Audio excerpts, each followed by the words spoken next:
Itulah kemuliaan waktu fajar. Jadi Allah sendiri yang menyampaikan, bukan cuma sholat yang penting, semua bacaannya itu langsung didengar, langsung direspon, langsung dipersaksikan. Karena itu ada anjuran bahkan dari Al-Quran, dan ini dikerjakan oleh semua sahabat, saking pentingnya sholat subuh itu, waktu fajar itu, bahkan mereka bangun dan menunggu sebelum tiba fajar. Ada apa di waktu subuh? Apa perbandingannya dengan waktu-waktu yang lainnya? Mengapa sebagian nama yang disematkan di dalam ibadah di waktu-waktu itu justru tidak sama dengan nama waktunya, tapi disebutkan dengan nama-nama yang berbeda? Zuhur kenapa dengan zuhur tidak nahar? Asar kenapa disebut asar tidak masa? Subuh kenapa disebut subuh dan ada dua nama dengan fajar? Ya, kenapa namanya dua? Itu yang coba kita hadirkan di pertemuan kajian kali ini. Mudah-mudahan dari pencerahan yang kita dapatkan di kesempatan pagi ini ada bakal terbaik yang kita bawa pulang setelah menunaikan ta'lim ini insyaallah. Tidak cukup dengan amin, kita mulai dulu ya. Bismillahirrahmanirrahim. Kita mulai Quran surah ke-17 Al-Isra di ayat ke-78. Bismillahirrahmanirrahim. Aqimis salata liduluki syamsi ila ghasaqil laili wa qur'anal fajr inna qur'anal fajri kana mashhuda.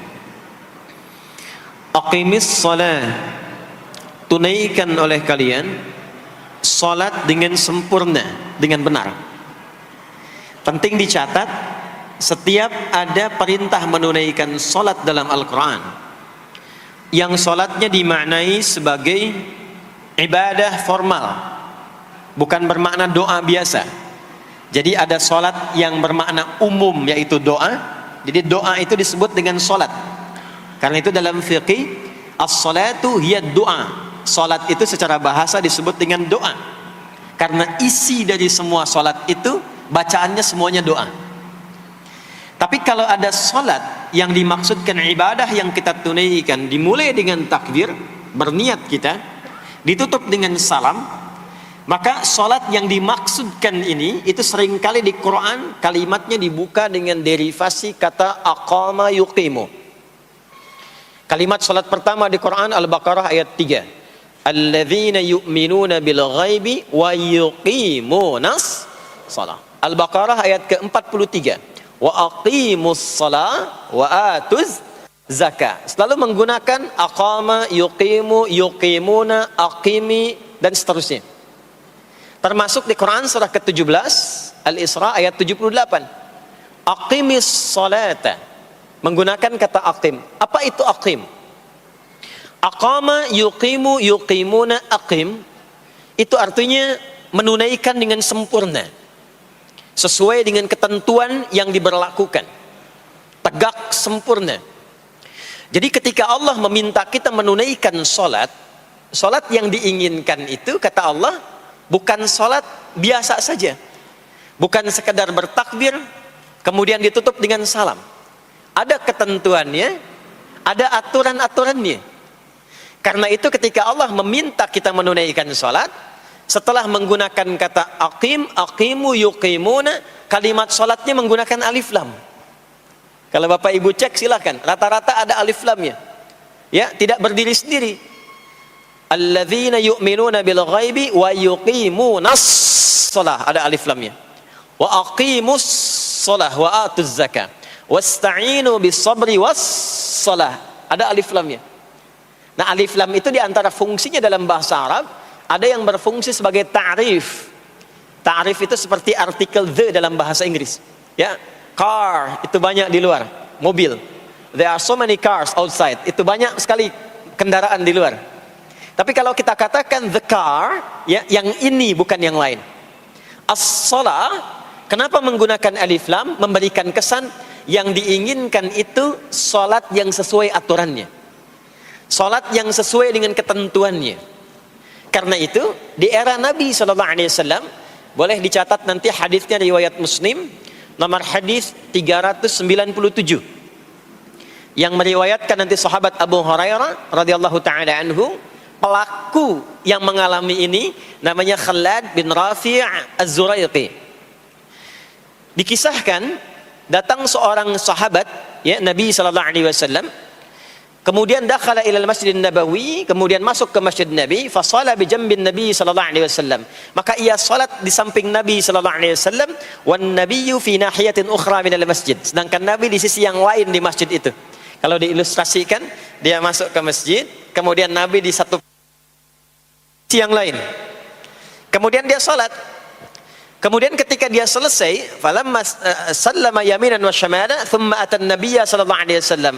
Ketika dia salam ke kanan dan ke kiri, lalu mendatangi Nabi sallallahu alaihi wasallam. Faqala, dia berkata, "Assalamu alayka ya Rasulullah." Ya, "Assalamu alayka ya Rasulullah." Kata Nabi, "Wa alaikassalam wa rahmatullah. Irji' shalli fa innaka lam tusalli." Kata Nabi, "Wa alaikassalam wa rahmatullah." Kamu salat lagi karena engkau belum salat. Padahal sudah salam. Fa'ada salatahu, kemudian dia mengulang salatnya. Thumma atan nabiyya, dia datang lagi ke Nabi sallallahu alaihi wasallam. Dia berkata, "Assalamu alayka ya Rasulullah." Dijawab dengan jawaban yang sama. Kata Nabi, "Wa alaikassalam wa rahmatullah. Irji' salli fa innaka lam tusalli." Kamu balik lagi salat karena engkau belum salat. Padahal sudah salam. Maka dia melakukan itu sampai 3 kali. Sampai dia berkata, "Ya Rasulullah, ma uhsinu ghairah." Ya Rasulullah, ini yang bisa saya kerjakan. Kalau ada yang kurang, alimni, mohon ajarkan saya bagaimana sholat yang sesuai aturan yang benar itu. Maka diajarkanlah oleh Nabi, bahkan sejak wudu. Idza qumta ila shalah. Kembali muncul kalimat tadi, aqama yuqimu. Kata Nabi, jika engkau sholatnya ingin sempurna, fa asbighil wudu, maka mulai dengan wudu yang sempurna. Maka biasanya orang kelihatan dari wudunya. Orang yang baik sholatnya itu mulai kelihatan dari sejak wudunya. Jadi kalau wudunya tidak sempurna, buru-buru, yang dibasuh tidak sempurna, itu pasti akan berdampak kepada sholatnya. Setelah itu, thumma istaqbilil qiblah, lalu menghadap ke arah qiblat, lalu diajarkanlah oleh Nabi tata cara sholat mulai dari takbir sampai dengan selesai salam. Nah, sholat seperti ini jika benar oleh kita diikuti, jadi fokus baik-baik di sini, benar-benar diikuti oleh kita aturannya dari mulai wudu sampai dengan salam, maka Allah akan berkenan memberikan 5 kemuliaan yang dicurahkan pada seorang hamba saat di dunia. Jadi kalau pahala di akhirat, pahala sholat kita dapatnya di akhirat. Sekali menunaikan sholat dapat 10 poin. Itu ada di Quran surah ke-6 Al-An'am di ayat 160. Man jaa bil hasanati falahu asyru amthaliha. Siapa yang mengerjakan perbuatan hasanah, perbuatan baik yang punya nilai pahala, maka diberikan nilainya 10. Di dalam Al-Quran, sholat itu disebut dengan hasanah, perbuatan baik yang punya nilai pahala. Itu ada di Quran surah ke-11 Hud di ayat yang ke-114. Aqimis salata tarafain nahar wa zulafan minal lail innal hasanati yudhibnas sayyiat. Tunaikan sholat di pembuka siang sampai akhirnya, sampai ketemu malam. Jadi dari subuh, zuhur, asar, maghrib sampai ke isya. Semua solat itu kata Allah disebut dengan hasanat. Innal hasanat. Hasanat jamak dari hasanah. Jadi solat disebut dengan hasanah. Kalau kita menunaikan solat di Al-An'am ayat ke-160, maka diberikan poin. Poinnya namanya ajrun. Ya, kita sebut dengan pahala. Pahala itu bahasa Qur'annya ajrun. Di Quran surah At-Tin, lahum ajrun ghairu memnun. Begitu kita mengerjakan amal soleh, maka diberikan pahalanya. Perbuatan amal solehnya disebut dengan hasanah, pahalanya disebut dengan ajrun.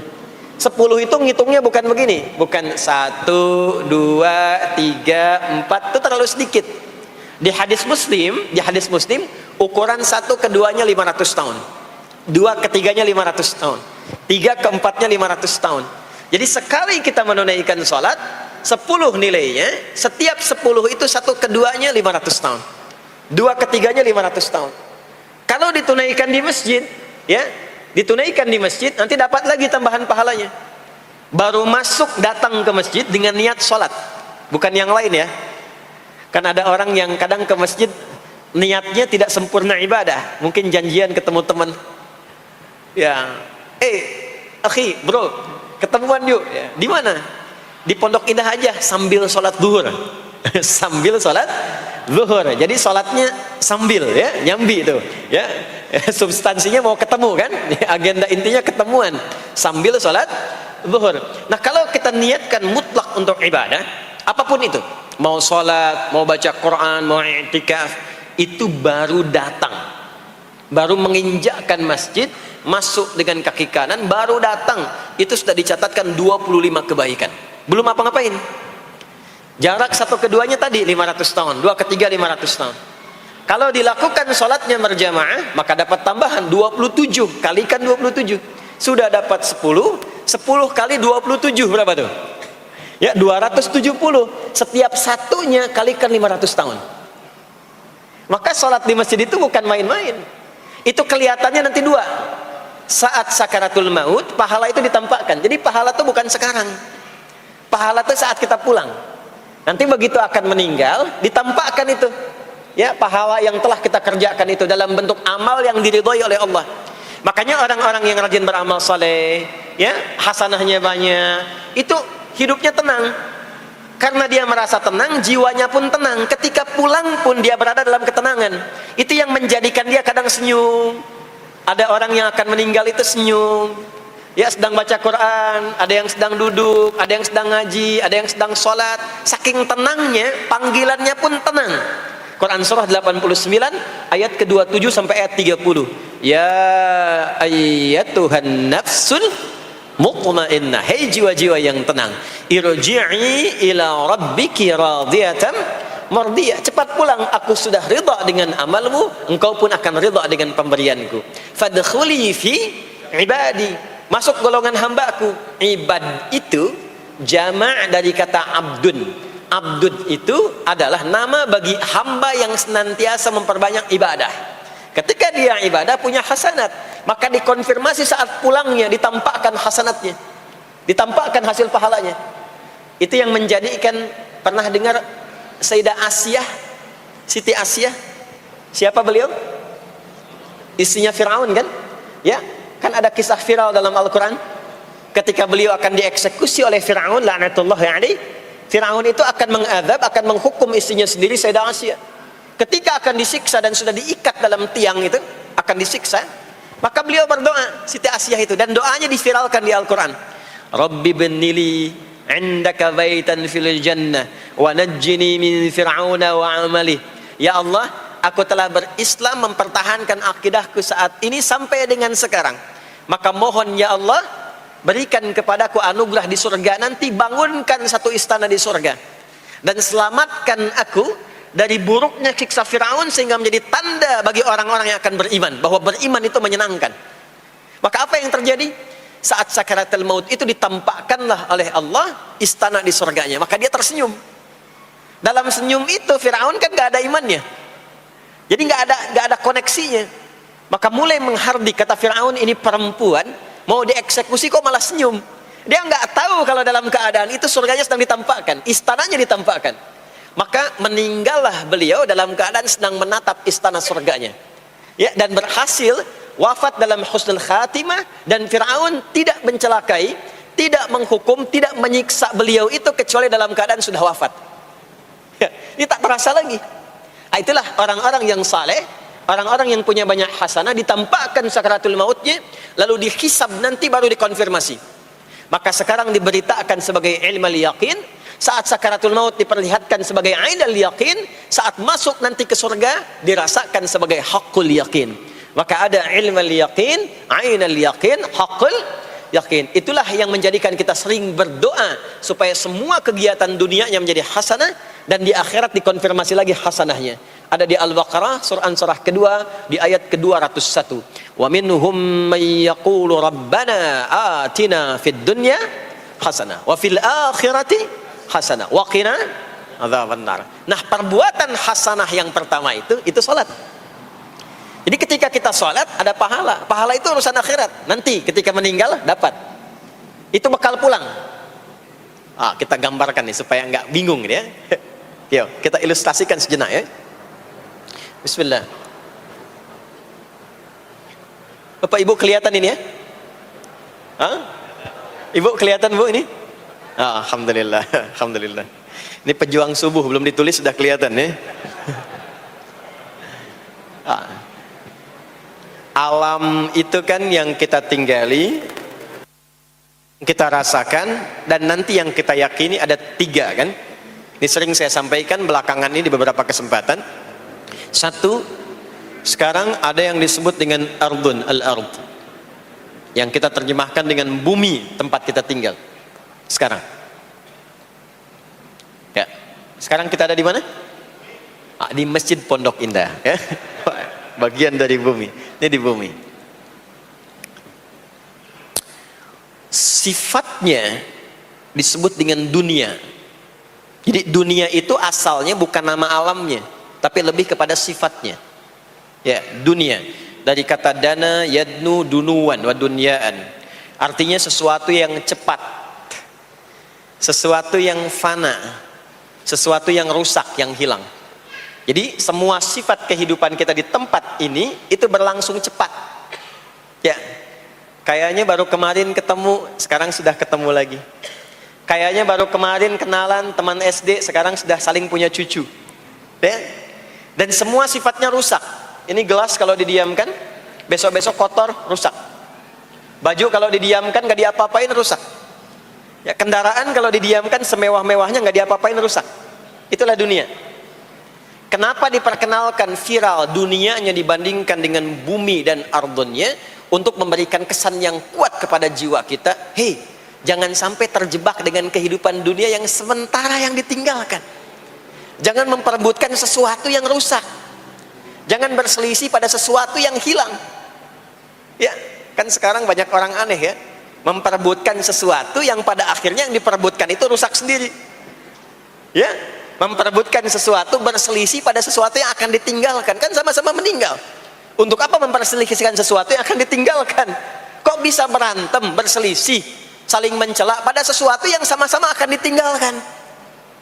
Itulah kenapa sering dipopulerkan dengan nama dunia. Dunia, ingat ya, kita tinggal di dunia ini. Maksudnya apa? Hei, hidupmu sementara.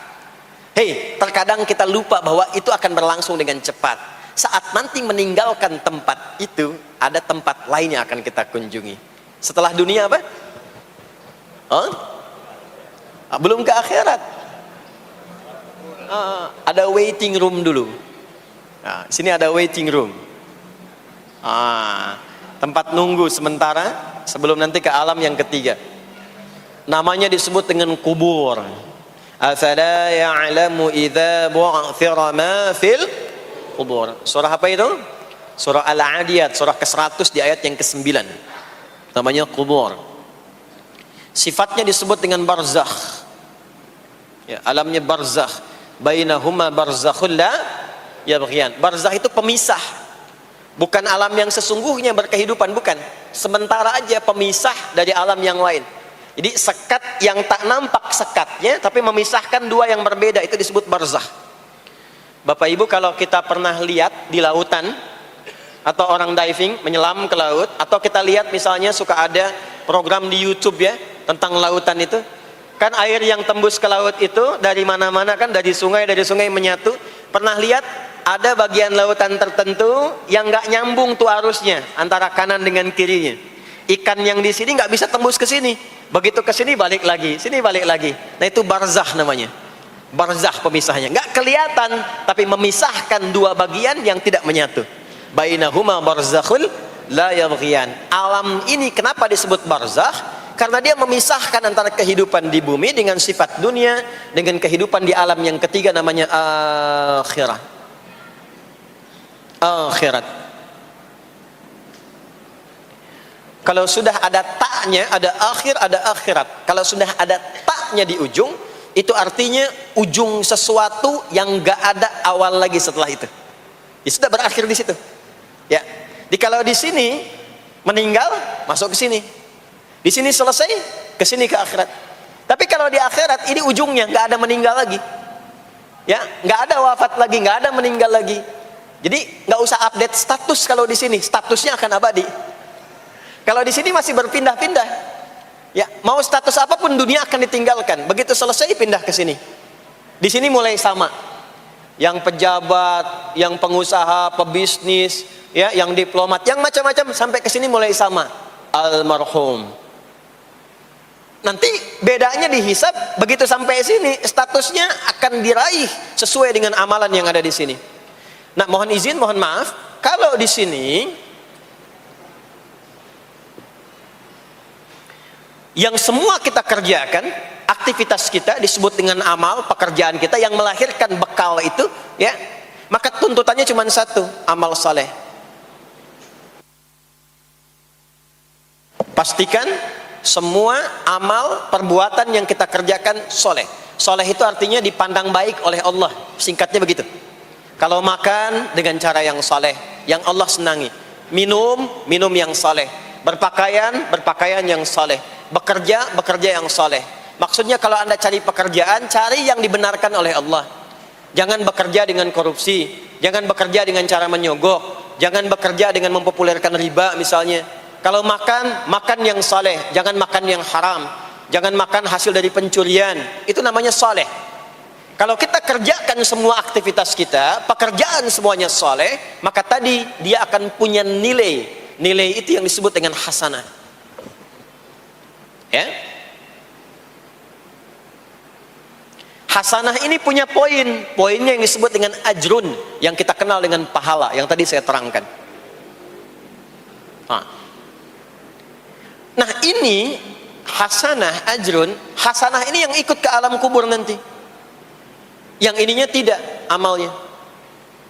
Contoh gampangnya begini, saya tunjukkan. Ini ada minuman, ya. Minum itu kan aktivitas standar, amal standar untuk menghilangkan haus. Siapapun bisa minum, mau yang beriman, mau yang belum beriman. Saya sering katakan belum beriman dengan harapan sama-sama beriman sebelum wafat. Ya, itu adabnya. Maka bagaimana cara minum ini supaya menjadi soleh? Kata Nabi di hadis Al-Bukhari, perhatikan, idza quddimat ta'amu, kalau hidangan disajikan, mau makanan mau minuman, khudh biyaminika ma yalik, ambil dengan tangan kananmu, thumma sammillah aw iqra bismillahirrahmanirrahim. Maka sebelum diminum ucapkan bismillahirrahmanirrahim. Maka kalimat bismillahirrahmanirrahim itu yang akan menjadikan aktivitas minum menjadi hasanah. Dituliskanlah pahalanya, namanya ajrun. Minumannya selesai, itu masalah dunia. Hausnya hilang, keluar jadi kotoran, itu minumannya. Jadi gelasnya nggak ikut ke alam kubur. Ya, minumannya nggak ikut. Yang ikut apanya? Ini hasanahnya. Jelas sampai sini? Karena itu, semua aktivitas yang kita kerjakan dalam berkehidupan itu pasti ada pedoman dalam Al-Quran dan hadis detailnya untuk membimbing semua aktivitas kita menjadi soleh. Pedoman itulah yang sering kita kenal dengan nama doa namanya.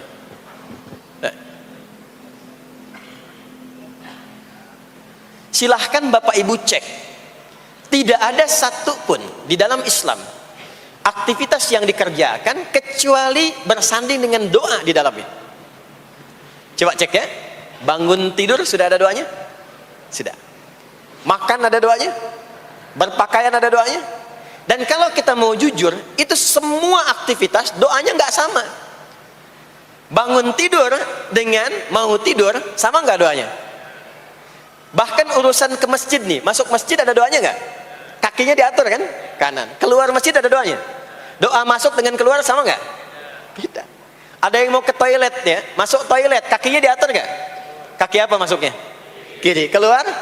Ada doanya nggak? Nah, perkara ke toilet pun bisa jadi amal soleh. Karena semua yang dikerjakan dalam Islam itu bernilai. Allah itu ingin mendidik kita jangan sampai melakukan sesuatu yang tidak ada manfaatnya. Dan kalau sudah ada manfaat, jangan tanggung. Jangan hanya jadikan kegiatan itu terbatas pada satu alam saja. Dunia dapat tapi alam kubur gak dapat. Dunia dapat tapi akhirat gak punya bekal. Gimana nanti pulang ke akhiratnya? Ya? Saya mau tanya sebentar. Maaf ya, kita yakin gak bahwa kita akan meninggal? Saya ulang, yakin gak akan meninggal? Baik. Sekarang pertanyaannya, kalau sekiranya meninggal, pindah alam atau tidak? Pindah kan? Makanya diumumkan di Masjid Raya Pondok Indah, inna lillahi wa inna ilaihi rajiun, telah meninggal dunia, telah meninggalkan dunia. Artinya keluar dari sini. Sekarang kita pakai hukum dunia sebentar.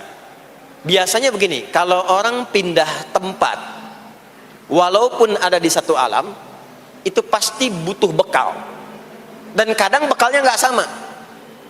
Contoh, nanti Ramadan, setelah itu masuk Idul Fitri. Biasanya ada mudik ya. Mungkin nggak mudik kalau nggak ada bekal. Saya sering perhatikan setiap tahun, orang itu mau mudik kalau ada bekalnya. Masya Allah, cuman motornya bebek, ya. Tapi kan bekalnya ada yang singa, ada yang sapi, ya. Itu ditambah lagi pelepah pisang, kasih dus lagi, kasih tulisan, sayang tunggu aku pulang, gitu kan? Kan dikumpulkan kan? Dan saya pernah tanya, kenapa mas gak pulang? Gak ada bekal pak, katanya. Jadi orang mau pindah tempat saja, itu perlu ada bekal. Anda kesini kalau nggak ada bekal nggak mungkin sampai. Sekarang kalau pindah dari Indonesia ke Singapura, sama nggak mata uangnya? Beda. Di Malaysia sama nggak? Semakin jauh ke Saudi, ke Amerika, hukumnya mengatakan setiap pindah tempat pasti bekalnya beda. Jangan pernah kita mengharapkan atau membuat hukum sendiri ketika pindah tempat. Jadi sesama dunia saja tempatnya, bekalnya sudah beda. Sekarang Anda menginginkan pindah alam dari dunia ke kuburan, bekalnya pengen sama, mustahil. Makanya sejak kita meninggalkan dunia, semua paket dunia tanggal di atas, pindah ke bawah, selesai. Ini bajunya ini nggak akan ikut nih, ganti. Ya, namanya kafan kan? Dan di kafan itu sudah nggak ada kantongnya. Coba dicek tuh, ada kantongnya nggak kan kafan tuh? Nggak ada. Dan ini nggak akan dibawa nih, handphone yang bagus lagi dipakai ngerekam nih, nggak akan ikut. Ah, saya mau dipakai aja, ntar kalau malaikat nanya man rabbuka, nih sudah pernah ikut kajian. Rombongan Ustaz Adi. Ya, beda, ini beda alam. Maka yang ikut apanya? Yang ikut tuh hasanahnya, value-nya, nilai kebaikannya. Ini yang kita yakini, ini yang kita imani. Jadi mumpung masih ada kehidupan, perbanyak. Kalau dulu sadar banyak yang salah, sekarang sisanya ganti dengan yang soleh. Kalau sudah diperlihatkan, sekarang kan banyak yang viral di YouTube, dilihat, didengar oleh telinga kita, disimak oleh kita, orang meninggal sedang sholat, orang meninggal setelah menjadi pemulung kebaikan, orang meninggal dalam keadaan baca Quran, diperlihatkan di mata kita. Kok bisa buka YouTube yang keluar di beranda itu? Itu kan hidayah. Jadi kalau sudah ditampakkan di depan mata, ya, didengar oleh kita, terlihat langsung, maka yang disadari salah yang dulu ganti dengan yang soleh sekarang. Kalau tidak kita lakukan, maka rugi kita saat pulang. Ini yang dimaksud surah ke-103, wal asr innal insana lafi khusr illa alladhina amanu wa amilus salihat, amal saleh. Nah, ini nanti yang dibawa pulang ke sini. Ya, sini. Nah, bagaimana melatih supaya semua kegiatan kita itu jadi soleh? Gimana latihannya? Karena nggak mudah untuk melakukan itu. Belum tentu bangun itu langsung soleh, itu belum tentu. Belum tentu kita makan itu mendapatkan sumber yang benar, dengan cara yang benar. Bagaimana melatihnya? Maka Allah berikan kepada kita waktu-waktu khusus untuk berlatih diri tersambung dengan Allah, yang dengan ketersambungan itu akan menjaga kita di semua keadaan, baik berdiri, jalan, duduk, kerja di kantor, tidur, rebahan. Sekarang banyak kaum rebahaners, ya, tiduran, itu dipastikan kalau tersambung dengan Allah, terkoneksi, semuanya soleh. Karena ya, فَإِذَا قَضَيْتُمُ الصَّلَاةَ إِنَّنِي أَنَا اللَّهُ لَا إِلَهَ إِلَّا أَنَا فَاعْبُدْنِي وَأَقِمِ الصَّلَاةَ كُلُّ أَمْرٍ ذِي بَالٍ لَا يُبْدَأُ فِيهِ بِبِسْمِ اللَّهِ الرَّحْمَنِ الرَّحِيمِ فَهُوَ أَبْتَرُ. Ayat 23. وَقَدِمْنَا إِلَى مَا عَمِلُوا مِنْ عَمَلٍ فَجَعَلْنَاهُ هَبَاءً. Miskin tapi tenang. Sukses tapi gelisah, ya, atau miskin tapi tenang. Sukses tapi tenang, ya. Sukses dan bahagia. Nah, sukses dan bahagia itu bahasa Arabnya falah. Ini poinnya. Falah. Ah, sekarang coba kita dengar baik-baik. Cek telinganya masih ada nggak tuh? Cek telinga masih ada nggak? Setiap hari, di setiap pergantian waktu dalam sehari, pergantian waktu sehari itu ada 5. Dari mulai subuh, ke siang, zuhur, ke sore, asar, mau habis sore menjelang malam, maghrib, muncul malam, isya. Itu setiap hari 5 kali berganti waktu diperdengarkan oleh Allah. Hambaku, kamu harus bahagia.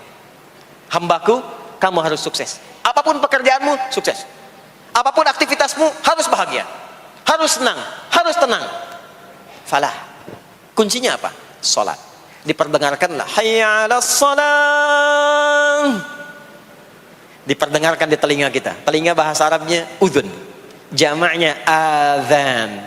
Maka kalimat yang diperdengarkan 5 kali sehari itu disebut dengan adzan. Dan satu-satunya lafaz yang diperdengarkan 24 jam di muka bumi ini tak pernah berhenti. Makanya setiap tempat terjadi perbedaan waktu sholat. Ya, di sini tadi subuhnya jam berapa? 4.13, 12, 49, 4.10. Terjadi perbedaan pendapat tentang waktu subuh. Ya, ini menandakan bahwa bukan dari tempat yang sama. Saya di Bekasi tadi 49. 4:09, sini 4:13. Jadi setiap detik, setiap menit, ini adzan, sana adzan, ini adzan, sana adzan, terus bersautan. Dan kalau kita dengarkan sedunia itu dari beda waktu, 24 jam diperdengarkan. Hayya 'alas shalah, ayo salat. Kenapa mesti salat ya Allah? Hayya 'alal falah. Dengar tuh baik-baik kata Allah. Salat akan mengantarkan engkau pada kebahagiaan. Salat mendekatkan engkau pada kesuksesan. Salat mengantarkan engkau pada kedamaian. Makanya kalau orang sholat pasti tenang hatinya. Kalau nggak percaya silahkan. Sholat itu diantara manfaatnya mendatangkan ketenangan. Sholat mendatangkan kesuksesan. Karena itu sholat bukan hanya ibadah yang diwajibkan pada umatnya Nabi Muhammad SAW saja, tidak. Semua nabi dan rasul yang pernah bertugas di bumi itu semuanya sholat dan meminta umatnya sholat. Hanya memang kita yang paling sempurna menunaikannya, caranya. Ya, dulu umat nabi-nabi lain juga sholat. Contoh, Nabi Musa sholat. Nanti diviralkan di Quran surah ke-20, Taha ayat 14. Nabi Isa alaihi salam yang paling dekat ke Nabi Muhammad 600 tahun sebelum Nabi lahir, itu sholat. Beliau sholat. Diviralkan di Quran surah 19 Maryam ayat 31 sampai 33. Ya, sampai ke 33-nya wa ja'alani mubarakan aina ma kuntu wa awsani bis shalah. Salat. Siapa lagi? Nabi Zakaria. Nabi Zakaria itu kapan beliau mendapatkan berita gembira akan punya anak? Saat sholat. Jadi berdoa, masuk ke mihrabnya Maryam, melihat Maryam punya banyak keistimewaan, maka beliau sholat di mihrabnya itu. Di Quran surah ketiga Ali Imran ayat 38 sampai 39. Hunalika da'a Zakaria rabbah qala rabbi habli min ladunka dzurriyyatan thayyibah innaka sami'ud du'a. Turun jawaban, fanadathul malaikatu wa huwa qa'imun yusalli fil mihrab anna Allah yubashshiruka bi Yahya. Jadi Nabi Zakaria itu dapat berita akan punya anak namanya Yahya saat salat. Qala Rasulullah sallallahu alaihi wasallam, qala Allah azza wa jalla, Allah berfirman, "Wa ma sawaha fa alhamaha fujuraha wa taqwaha." Nah, zalikal kitabu la raiba fi hudal lil muttaqin. Siapa muttaqin, orang takwa di situ? Ayat 3-nya, alladzina yu'minuna bil ghaibi wa yuqimunas shalah. Uhiya ilaika minal kitabi wa aqimis shalah. Kita hafal tengahnya, innas salata tanha 'anil fahsya'i wal. Nabi Muhammad itu diutus oleh Allah dalam lingkup masyarakat yang sangat terbelakang dan hatam kriminal. Jadi kriminalnya bukan dikerjakan, hatam. Dan nyaris tidak kenal kebaikan, makanya disebut dengan jahiliyah. Kalau Bapak Ibu tanya di zaman Nabi, ya maaf, ada pezina? Bukan cuman ada, hatam, perfeksionis zinanya. Itu. Membunuh itu, ya, mabuk, ada orang mabuk kekinian di zaman jahiliyah, pemabuk amatir itu 5 kali sehari mabuknya. Yang amatir. Jadi kalau baru mabuk sekali, 2 kali, itu coba-coba. Amatir itu 5 kali. Pembegal. Ya, sekarang kita dengar berita ada begal ini itu. Ah, jahiliyah itu sekampung begal semua. kampung Ghifar. Tapi Allah menghendaki Rasulullah latih lewat salat. Apa yang terjadi? Berubah jahiliyah itu, berubah menjadi khairu ummah, umat terbaik yang paling teladan, yang menginspirasi, yang pernah berkehidupan di bumi. Sampai persaksiannya dari Allah langsung turun Quran surah ketiga Ali Imran ayat 110. Kuntum khaira ummatin ukhrijat linnas. Jadi kalau ada orang dermawan, itu yang paling dermawan. Kalau ada orang sabar, itu yang paling sabar. Kalau ada pasar yang paling ideal, itu yang paling bagus. Berubah itu. Ya. Kenal Abu Dzar Al-Ghifari? Oh, ayo kenal. Enggak. Abu Dzar Al-Ghifari itu nama aslinya Jundub bin Junadah. Di antara pemimpin begal di zamannya. Dari kota Ghifar. Ghifar itu kampung begal asalnya. Ya, hamukumullah. Masuk Islam. Datang ke Mekah. Bertemu dengan Rasulullah. Begitu masuk Islam, kata Jundub bin Junadah, ya Rasulullah, ausini au kama qala, berikan saya nasihat. Kata Nabi, pulang sekarang. Kata beliau, enggak, saya mau umumkan keislaman saya depan Ka'bah. Kata Nabi, jangan lakukan. Sekarang orang masih belum tahu tentang Islam, nanti marah kamu dipukuli. Kata beliau, ya Rasulullah, saya ini membegal terang-terangan, masa bersyahadat sembunyi-sembunyi? Maka keluar ke depan Ka'bah, dia katakan, ya ma'asyara Quraisyin, hei semua orang Quraisy. Datang orang, usyhidu bi annahu la ilaha illallah wa anna Muhammadar Rasulullah. Aku bersaksi, syahadat la ilaha illallah Muhammadar Rasulullah. Kalian mau apa? Dipukulin sampai pingsan. Sampai ketika akan diteruskan, ada riwayat mengatakan datang Sayyidina Ali bin Abi Thalib, ada yang mengatakan Sayyidina Hamzah ya bin Abdul Muttalib radhiyallahu taala anhuma jami'an. Datang menyampaikan, jangan teruskan. Kalau ini meninggal, ini wafat, kita akan celaka karena kafilah kita akan lewat desa Ghifar. Kalau lewat Ghifar gak akan berhasil niaga kita, katanya. Ya, karena akan dihabisi semua, ini orang Ghifar. Maka dibiarkan pergi, pulang. Tahu apa yang terjadi? Begitu Nabi hijrah ke Madinah, dikagetkan dengan suara kaki yang berdecak kencang, bang bung bang bung bang bung. Ternyata ada berita gembira, sekampung begal Ghifar itu masuk Islam semuanya, berubah jadi baik. Untuk menginspirasi generasi kemudian, maka dipopulerkanlah oleh beliau kunyahnya dengan nama daerahnya. Sayalah Abu Dzar Al-Ghifari. Al-Ghifari itu maksudnya apa? Dulu saya ini berasal dari Ghifar, kampung saya kampung begal. Cuma karena saya masuk Islam, diajarin sholat, diajarin baik, sekampung baik semua. Ya. Makanya orang-orang Arab setelah itu, bahkan non-Arab, kalau datang memperkenalkan daerahnya. Imam Al-Bukhari, itu nama aslinya bukan Al-Bukhari. Nama aslinya Muhammad. Punya bapak namanya Ismail, punya kakek namanya Ibrahim, kakek buyutnya Al-Bughirah, yang buyutnya Al-Bardizbah. Tinggal di kecamatan Ju'fah, Kabupaten Bukhara, Provinsi Khorasan, sekarang negaranya Uzbekistan. Karena berasal dari Bukhara, datanglah beliau kemudian ke Arab, sekarang ke Jazirah, ke Mekah, ke Madinah, memperkenalkan, saya bukan orang Arab, saya dari Bukhara. Rumusnya tambah alif lam di depannya, ujungnya tutup dengan i. Al-Bukhari, saya dari Bukhara. Diperkenalkan, maksudnya apa? Islam sudah masuk ke tempat saya, orang-orangnya sudah baik, orang-orangnya sudah khusyuk. Itu memperkenalkan. Orang tua kita Syekh Yasin dari Padang, maka diperkenalkan Syekh Yasin Al-Padangi. Syekh Ahmad Khatib dari Minangkabau, Syekh Ahmad Khatib Al-Minangkabawi. Syekh Abdul Somad dari Palembang, Syekh Abdul Somad Al-Palembangi. Syekh Nawawi dari Banten, Syekh Nawawi Al-Bantani. Ya, nanti ada Pak Ghafur dari Pondok Indah, ya, Masjid Raya Pondok Indah, datang ke Mekah umrah haji, ana Ghafur al Masjid Raya al Pondok Indahi gitu. Itulah salat. Jadi salat itu merubah keadaan kita lebih baik. Itulah sebabnya kenapa 5 waktu, karena Allah inginkan di setiap waktu kita jadi orang baik, di setiap waktu kita bahagia, setiap waktu selesai persoalan. Datang masalah subuh, ya, antara subuh ke zuhur kan ada masalah tuh. Gak mungkin ada orang dari subuh ke zuhur gak punya masalah tuh, gak mungkin. Tuh wajahnya udah kelihatan tuh. Ya, makanya kita datang, ya, menghadap kepada Allah, minta diselesaikan, minta diberikan taufik, sujud kita, diberikanlah solusi. Zuhur ke asar ada masalah, datang saat asar. Asar ke maghrib punya masalah, datang. Makanya semua ulama dulu seperti itu. Al-Bukhari itu menuliskan kitab sahihnya itu 16 tahun. Setiap satu hadis akan ditulis, salat dulu. Begitu tenang, nyaman, baru tuliskan. 16 tahun. Itulah sholat. Nah, dari sekian waktu yang 5 kali itu, ada waktu yang spesial. Waktu spesial inilah yang ingin saya bahas, yang tadi disampaikan dalam pengantar sambutan.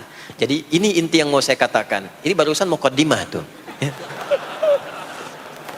Barusan muqaddimah. Baik. Kan kita sholat berapa kali sehari? Kita hitung. 1, subuh. 2, zuhur. 3, keempat, yang kelima, isya. Berapa jumlah rakaatnya? 17. Baik ya. Itu nomor telepon untuk koneksinya. Koneksi kita dengan Allah nomornya catat ya, 24434. Ya, kalau ditanya berapa nomor koneksi dengan Allah? 24434. Subuh 2, zuhur 4, asar 4, maghrib 3, isya 4. 5 waktu kan? Baik. Di 5 waktu ini kita dijaga, diinginkan menjadi hamba yang baik, bahagia, nggak lekat dengan masalah, tuntas semua. Saking sayangnya Allah sama kita. Kalau nggak sayang nggak disuruh sholat. Itulah sebabnya ketika diperintahkan menunaikan waktu sholat, diberikanlah gambaran waktunya. Tapi yang jadi persoalan kita sekarang yang akan dibahas, di antara sekian waktu itu, ada waktu-waktu yang spesial. Ada waktu-waktu yang spesial. Dari mulai subuh ke isya itu, ada yang dispesialkan oleh Allah karena ada bonus berlipat di dalamnya. Waktu apakah itu? Mari kita bacakan dulu mulai dengan Quran surah kedua ayat 238. Paling kanan sebelah atas di mushaf standar. A'udzubillahi minasyaitonirrajim. Bismillahirrahmanirrahim. Mohon izin saya agak lambatkan sedikit ritmenya karena ini inti yang mau kita bahas. Tadi muqaddimah makanya saya percepat ya. Hafizu 'alas salawati was salatil wusta wa qumu lillahi qanitin. Hafizu. Kalau Bapak Ibu lihat mushaf terjemah, diterjemahkannya dengan jagalah. Jagalah itu ihfazu, hafidha yahfaz. Tapi kalau ada alif setelah hafizu, itu berarti fi'il madhinya, past tense-nya, akar kata kerjanya hafadha, yuhafidhu. Alifnya mufa'alah, bermakna saling. Jadi mengartikannya begini, hafidhu 'alas salawati. Hei, hendaklah kalian saling menjaga waktu sholat. Kalau saling itu sendirian atau banyakan? Banyakan. Jadi kalau bapak di rumah ada 5 orang, bapak, ibu, dan 3 orang anak, maka jangan sholat sendirian, Pak. Ingatkan anaknya, ingatkan istrinya. Istri bangun duluan, ingatkan suaminya. Makanya waktu sholat itu, maaf, jangan cuma disandarkan pada azan yang kita dengar di masjid, harus hafal. Bahkan nanti gini, di Quran surah keempat ayat 103 itu, di ujung ayatnya, itu ada penanda ciri standar orang beriman. Maaf, kita tanya dulu nih, kita beriman tidak hari ini? Halo, beriman? Hati-hati ya, karena kata Nabi ada yang subuh beriman, sorenya sudah kufur tuh. Ya, yusbihu mu'mina wa yumsi kafira. Hati-hati ya. Yuk, apa ciri orang beriman tuh? Iman itu konfirmasinya bisa didapatkan satu melalui suara adzan. Adzan itu sama dengan penanda waktu sholat. Tahu dari mana iman itu bisa dicek dengan suara adzan? Quran surah ke-8 Al-Anfal di ayat yang kedua. Innamal mu'minuna alladzina idza dzukirallahu wajilat qulubuhum. Sungguh insan beriman itu ciri standarnya bisa dilihat. Kalau disebutkan nama Allah, ada konfirmasi iman dalam hatinya. Jadi iman itu letaknya di kolbu. Nanti konfirmasinya lewat suara adzan, dipanggil, disebutkan nama Allah. Makanya disebutkan nama Allah 5 kali dalam sehari untuk mengecek iman ada nggak dari subuh sampai isya. Ya, Allahu Akbar, Allahu Akbar. Ada getaran di hati kita, sudah adzan. Nah, itulah iman. Itulah iman. Makanya orang yang punya iman dengan yang belum punya iman akan beda getarannya. Ini hanya dimiliki oleh orang yang punya iman saja. Yang belum punya iman nggak bisa, nggak punya itu. Allahu Akbar, Allahu Akbar. Surah apaan nih? Toanya kencang banget, ya. Tapi kalau orang beriman, Allahu Akbar, Allahu Akbar, ya Allah sudah adzan. Itu konfirmasi itu. Nah, nanti semakin tinggi imannya, bahkan ada yang orang sudah menunggu sebelum tiba waktunya. Tadi subuh jam 4:13 di sini. Ada yang nunggu dari jam 3. Padahal belum dipanggil. Ya. Masya Allah. Di Bekasi 4:09. Allahu Akbar, Allahu Akbar. Azan. Ingat dia. Nah, itu ciri beriman. Cuman imannya standar. Jadi bukan iman yang kuat. Standar. Kuat belum, lemah tidak. Allahu Akbar, Allahu Akbar. Jam 4:09. Jam 3 sudah bangun. Nunggu itu. Iman yang kuat. Masya Allah. Ada yang baru subuh dan nunggu isya. Tunggu. Kuat. Ada yang sudah qomat, sudah la ilaha illallah, belum kepanggil, dipanggil 4:09, dia baru bangun jam 9:04.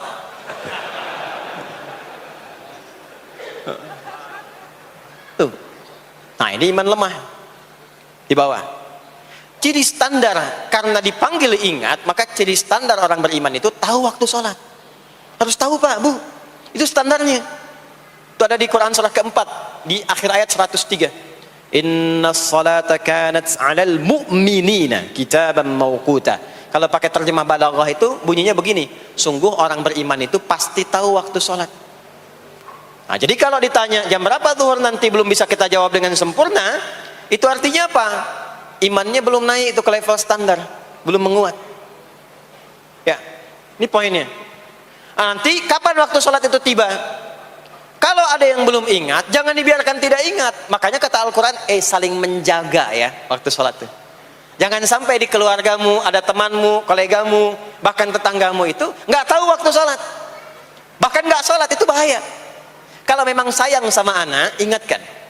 Sayang istri dengan suami, ingatkan.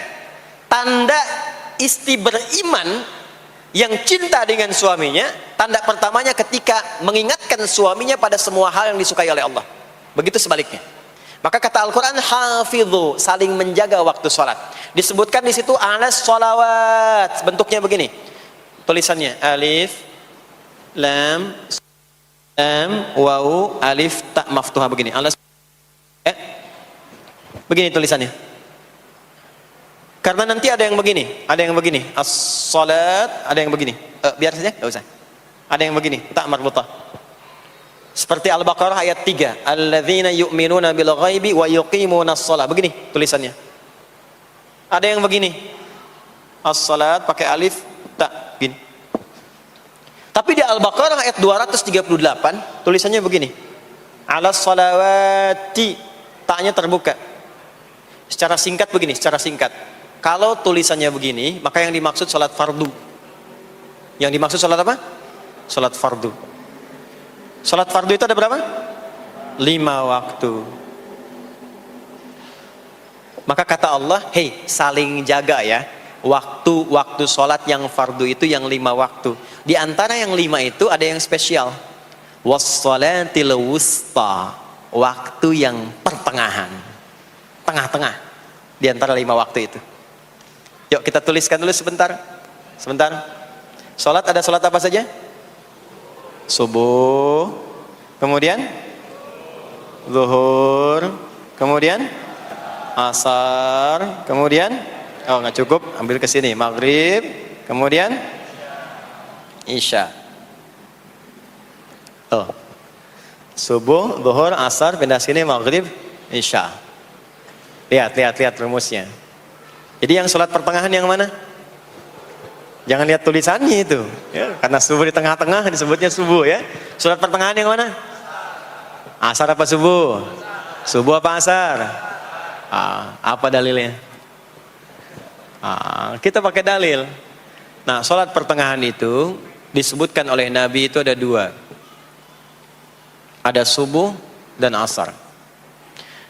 Qala Rasulullah sallallahu alaihi wasallam yata'aqabuna fiikum malaikatul laili wa malaikatun nahari fi salatil asri wa fi salatil fajri. Berebut semua malaikat yang bertugas di siang dan malam berebut membersamai kita. Kalau berebut itu artinya kalau ada yang berdoa diaminkan, kalau ada yang mohon ampun diistighfarkan oleh malaikat. Jadi malaikatnya minta kepada Allah, ya Allah ampuni si fulan, ya Allah ampuni si fulan, ya Allah si fulan, dan seterusnya sampai selesai. Itu khusus di salat asar dan salat subuh. Sampai kemudian thumma yas'aduna ila sama, kemudian mereka para malaikat itu kembali bertugas masing-masing, lalu Allah mengonfirmasi kepada mereka untuk menunjukkan kebenaran tugas malaikat yang tidak bermaksiat. Allah Maha tahu tentang hambanya, Maha tahu. Tapi Allah ingin menunjukkan kepada kita apa yang benar dari lisan malaikat itu, yang nggak pernah berdusta. Ya, maka Allah bertanya kepada malaikat, bagaimana keadaan hambaku ketika engkau tinggalkan? Maka disampaikan oleh malaikat itu, ya Allah, aku meninggalkan hambamu si fulan, dia sedang menunaikan ibadah, dia sedang sholat kepadamu, dan khusyuk berdoa, dan seterusnya. Maka apa jawabannya? Saksikanlah, ketika malaikat menyampaikan sedang ibadah, maka turun bonus dari Allah untuk mengampuni dosa si hamba itu.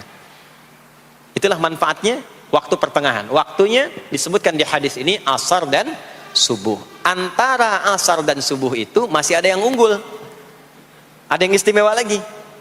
Apa yang istimewa? Antara asar dan subuh yang istimewa terletak di subuhnya. Jadi dari 5 waktu ini, yang pertengahan asar dan subuh, karena amal di bawah ditunjukkan untuk mendapatkan penilaian langsung dari Allah seketika dan memberikan jawaban dari apa yang kita inginkan, asar dan subuh. Tapi dibandingkan asar dengan subuh, bila keduanya dibandingkan, dua-duanya mulia. Maka subuh punya kemuliaan yang tidak dimiliki oleh asar. Ya, makanya nanti asar bisa bertemu dengan zuhur, masih ada jama, masih ada qasar. Maghrib ketemu isya, masih ada jama, ada qasar. Ya, tapi subuh nggak bisa di jama, nggak bisa di qasar. Ya, makanya subuh letaknya jauh, ke isya jauh, ke zuhur jauh.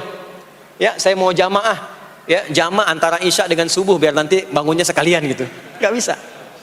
Ya, maghrib masih bisa di jama dengan isya, isya di qasar, dari 4 jadi 2. Maghrib nggak bisa di qasar karena 3 nggak mungkin jadi 1,5. Ya, zuhur udah 2, masa mau dikurangin lagi? Subuh udah 2, nggak mungkin dikurangi lagi. Maka dari itu subuh menyendiri sendiri. Nah, ada apa kemuliaan di subuh itu? Maka turunlah Quran surah ke-17 ayat 78 yang tadi saya bacakan di awal. Aqimis salata liduluki syamsi ila ghasaqil lail. Sampai sini zuhur sampai isya. Duluki syamsi tergelincir matahari itu zuhur. Sampai ghasaqil lail tiba malam itu isya. Lalu ditutup ujungnya wa qur'anal fajr. Khusus untuk subuh itu ditambahkan selain sholat ada bahasa Quran di Quran sendiri. Khusus untuk subuh redaksinya ditambahkan dengan Quran. Apa itu Quran? Halo, apa itu Quran? Kalau tidak tahu cepat katakan wallahu a'lam. Apa itu Quran? Wallahu a'lam. Ada Quran, ada Al-Quran. Ada Quran, ada Al-Quran. Kalau yang disebut Al-Quran itu mutlak firman Allah. Dari mulai Al-Fatihah sampai An-Nas. Ini yang terdapat di dalam mushaf ini, di 2 jilid ini. Ya, itu Al-Quran. Kalau disebutkan Quran tanpa alif lam, maka yang dimaksudkan bacaan secara umum. Apakah itu Al-Quran, doa, istighfar, semua bacaan itu Quran. Kemuliaan sholat subuh itu dimulai sejak waktu fajar, matahari mulai keluar sinarnya untuk membelah gelapnya malam, itu sinarnya disebut dengan fajar. Nanti subuhnya saya terangkan di akhir. Sinarnya dibelah, membelah kegelapan malam, fajar shadiq. Maka pada saat itu bukan hanya sholatnya yang punya keistimewaan seperti sholat asar tadi, tapi semua bacaannya langsung dijawab seketika oleh Allah Subhanahu wa taala, dipersaksikan oleh seluruh malaikat dan dijawab langsung oleh Allah Subhanahu wa taala. Jadi kalau Anda berdoa, maaf, doanya lebih cepat terkabul kalau dipanjatkan dengan cara yang benar dan khusyuk. Kalau Anda istighfar, langsung dijawab. Kalau kita baca Quran, pahala langsung dituliskan berlipat. Itulah kemuliaan waktu fajar. Jadi Allah sendiri yang menyampaikan, bukan cuma sholat yang penting, semua bacaannya itu langsung didengar, langsung direspon, langsung dipersaksikan. Karena itu ada anjuran bahkan dari Al-Quran, dan ini dikerjakan oleh semua sahabat. Saking pentingnya sholat subuh itu, waktu fajar itu, bahkan mereka bangun dan menunggu sebelum tiba fajar. Maka disitulah muncul kemudian tahajud. Maka muncullah kemudian istighfar sebelum waktu subuh. Ya, ada amalan. Ini saya mau kasih rahasia ya. Tapi tolong jaga, ini antara kita saja di sini. Ya, rahasia. Ada waktu sebelum subuh. Cuman 15 sampai 20 menit kurang lebih. Ingat ya, kalau dikonversi sekitar 15 sampai 20 menit waktunya. Namanya waktu sahar. Sahar, jamaknya ashar. Jamak itu karena setiap hari oleh Allah dikasih itu. Sahar, jamaknya ashar. Rahasianya di mana? Bapak Ibu, ini waktu yang paling cepat untuk terkabulnya doa. Anda mau minta apa saja, hadisnya qudsi. Ibadi, kata Allah, hambaku, siapapun yang bermohon sekarang aku kabulkan, yang minta aku berikan. Wa man istaghfara li ghafartu lah. Siapa yang minta ampunan, istighfar, aku ampuni dia sekarang juga. Baik. Bapak Ibu begini, saya tanya nih, kalau ditawarkan minta apa saja diberi. Ya. Terus minta ampun juga diampuni. Pilih mana?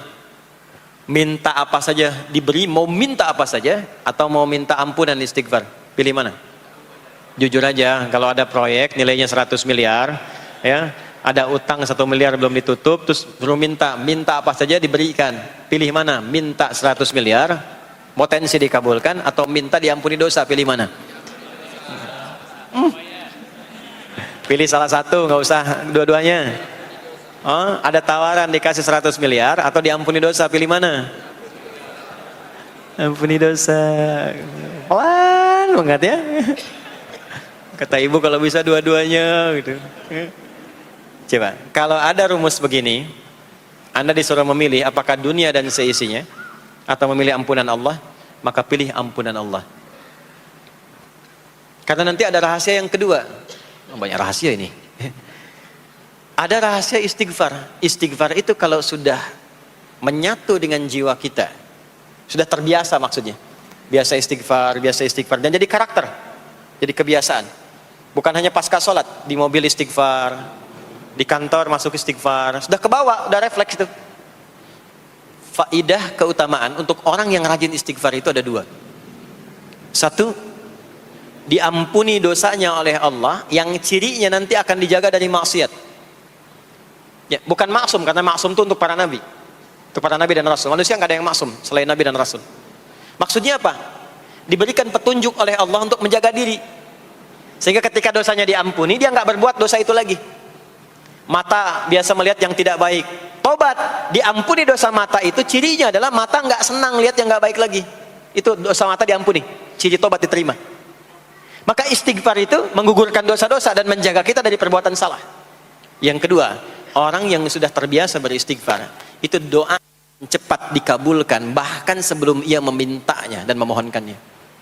Sebelum melafazkannya, itu bisa terjadi Allah sudah mengabulkannya. Itulah kemuliaan istighfar. Nah, orang-orang yang istighfar, menunggu waktu datangnya fajar, itu mendapatkan kemuliaan langsung dari Allah, sampai dikatakan di Al-Quran, disebutkan sebagai orang-orang yang akan menghuni taman surga, yang sekarang sedang beraktivitas di dunia. Itu ada di Quran surah ke-51 ayat 15 sampai 18. Yang istighfarnya di ayat 18. Ya, jaminan surganya ayat 15, 16, 17-nya tentang tahajud. Innal muttaqina fi jannatin wa 'uyun akhidhina ma atahum rabbuhum innahum kanu qabla dhalika muhsinin. 17-nya kanu qalilan minal laili ma yahja'un. Bahkan nunggu waktu sahar, nunggu subuh, tahajud dulu. Kemudian 18-nya wabil ashari hum yastaghfirun. Istighfar. Sampailah tiba dia waktu fajar subuh. Ya. Itu selesai dia istighfar, dapat kesempatan subuh, sholat dulu 2 rakaat. Itu saking tingginya waktu itu, nilainya kata Nabi melebihi dunia dan seisinya. melebihi dunia dan seisinya. Masya Allah. Makanya muncul kemudian sabda Nabi, rakaatul fajri khairum minad dunya wa ma fiha. 2 rakaat subuh ini daripada dunia dan seisinya. Itu asalnya di sini. Jadi memang subuh itu masih diperjuangkan. Dan subuh itu generatornya, kalau subuh sudah bisa konsisten, yang lainnya ikut. Subuh itu kalau sudah konsisten, subuh ke masjid jamaah subuh, jamaah bangun tahajud, istiqamah istighfar. Itu kalau subuhnya sudah bagus, yang lainnya ikut. Ya. Makanya ada kaum yang sekarang sangat khawatir jumlah orang Islam kalau salat subuh itu seperti salat Jumat, sangat takut itu. Ya, ada ini viral kisahnya, viral. Saya nggak ceritakan pun Anda bisa dengar. Ya, jadi ada golongan orang Yahudi yang selalu mengamati jamaah salat subuh umat Islam, dan dia melihat, ya, ketika mulai ramai, dia mulai katakan, kenapa Anda selalu mengamati itu? Ya, sebab kami lihat kalau jumlah jamaah subuhnya sudah seperti salat Jumat, itulah kemakmuran, kebangkitan dan kebaikan umat Islam akan tumbuh kembali. Jadi akan berpengaruh kepada yang lainnya. Itulah mudah-mudahan kegiatan perjuangan subuh, ya, ada pejuang subuh baik di Masjid Raya Pondok Indah, di masjid-masjid yang lainnya, memberikan keberkahan kepada kita, dan puncaknya adalah perubahan pada perilaku. Jadi kalau cuma berjuang datang subuh tapi tidak merubah perilaku, ada yang salah dengan itu semua. Ada yang tidak tepat, ada yang belum sempurna. Itu yang bisa kita sampaikan sebagai kajian pembuka kita di kesempatan kali ini. Mudah-mudahan ada manfaat yang bisa kita dapatkan. Kesimpulannya adalah salat adalah inti amalan kita yang bisa merubah alur kehidupan kita dunia dan akhirat. Salat kunci kebahagiaan, salat kunci kesuksesan, salat kunci datangnya rahmat Allah Subhanahu wa taala. 2, Allah meminta kita menunaikan salat 5 kali dalam sehari untuk memudahkan semua urusan kita di setiap waktu dalam sehari itu. Dan yang ketiga, di antara sekian 5 waktu itu ada waktu-waktu yang istimewa, yaitu asar, dan yang paling istimewa adalah subuh ataupun fajar. Mudah-mudahan kita bisa konsisten menunaikan dan menjaga waktu salat itu sampai kita pulang kepada Allah dalam keadaan husnul khatimah.